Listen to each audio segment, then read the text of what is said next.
Le diplôme est-il un droit à l'emploi? Je la trouve difficile. Je la trouve même provocante, si je peux me permettre de dire ça. Mais j'essaie d'aborder le sujet à travers de vous expliquer que ce que nous faisons dans le projet de la GIZ France Emploi, le fonds ouvert pour la formation et la promotion d'emploi des jeunes en Tunisie. C'est un projet particulier des autres projets de la GIZ parce que c'est un petit laboratoire.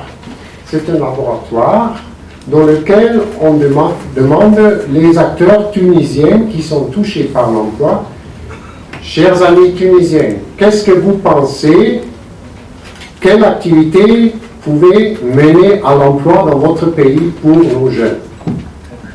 Et on a déjà, à travers 4 appels à projets, on a récolté à peu près 400 propositions et jusqu'à présent, on a retenu 24 projets, donc d'ailleurs, un de ces projets, c'est notre projet de coopération avec la HK Corp, pour juste essayer qu'est-ce qu'on pourrait faire pour éviter le paradoxe ou pour résoudre le paradoxe que nous avons ici en Tunisie, mais d'ailleurs aussi dans beaucoup d'autres pays du monde. Il y a sur un côté les chômeurs bien diplômés et sur l'autre côté il y a les entreprises qui cherchent la main-d'œuvre qualifiée. Qu'est-ce qu'on peut faire? Alors, une solution pourrait être les activités du projet Corp ou les activités de notre projet, de notre fonds d'emploi qui s'appelle Toumoud. Mais il y a aussi des autres réflexions et les essais de prendre ensemble ce que doit être ensemble. Voilà, je vais terminer ici.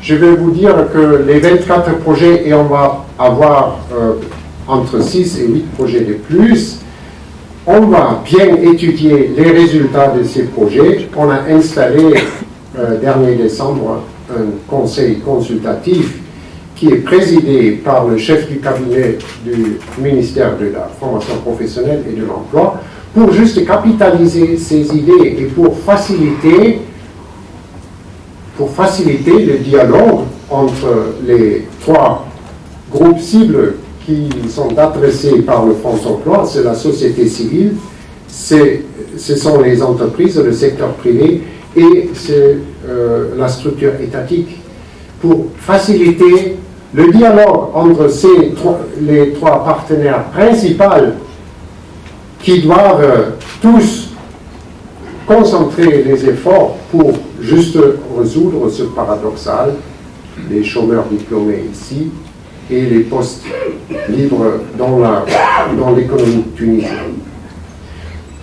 Permettez-moi maintenant de changer la casque. Je suis aussi un père. J'ai 6 fils entre 19 et 35 ans, si vous permettez. Alors, j'étais devant les mêmes questions comme vous. Qu'est-ce qu'ils vont devenir, ces fils? Alors, et quand je lis le droit d'emploi, je vous dis, en étant Tobias Saïbali, le droit, c'est jamais seul. À côté d'un droit, il y a toujours un devoir. Le droit et le devoir, c'est comme la lumière et l'ombre, pour moi. Alors moi, en étant père, j'ai le devoir de réfléchir qu'est-ce que pourrait être le mieux pour mes fils. Et là, je vais regarder le marché. Je vais voir qu'est-ce qu'on aura besoin en Tunisie en 3 à 5 ans, quand ces fils vont obtenir leur diplôme. Alors, si un de mes fils me propose d'étudier la philosophie, je vais lui dire, bon, tu peux étudier la philosophie, mais peut-être tu ne vas pas trouver un travail. Voilà, alors je veux dire, je ne dirai jamais qu'un diplôme donne le droit de l'emploi. Après, il faut beaucoup plus, ce sont beaucoup des aspects. Il faut juste bien étudier et il faut voir qu'on doit aussi faire une différence entre le savoir et les compétences. Et Pour ça, je vois que les entreprises, ils passent à un autre processus de la sélection des candidats par un assessment center juste pour savoir comment sont les compétences de ce jeune candidat. Alors, je peux vous encourager, vous avez un bon diplôme, et comme disait M. Bouchedet, c'est déjà une très bonne chose, mais c'est peut-être pas assez. Il faut continuer de travailler, il ne faut pas baisser les bras, il faut aussi faire la confiance, il faut avoir la patience, sabr, sabr, comme on dit ici, et ça de tous les côtés, de votre côté, du côté étatique et du côté privé, pour rester en dialogue pour trouver une solution ensemble. Merci beaucoup.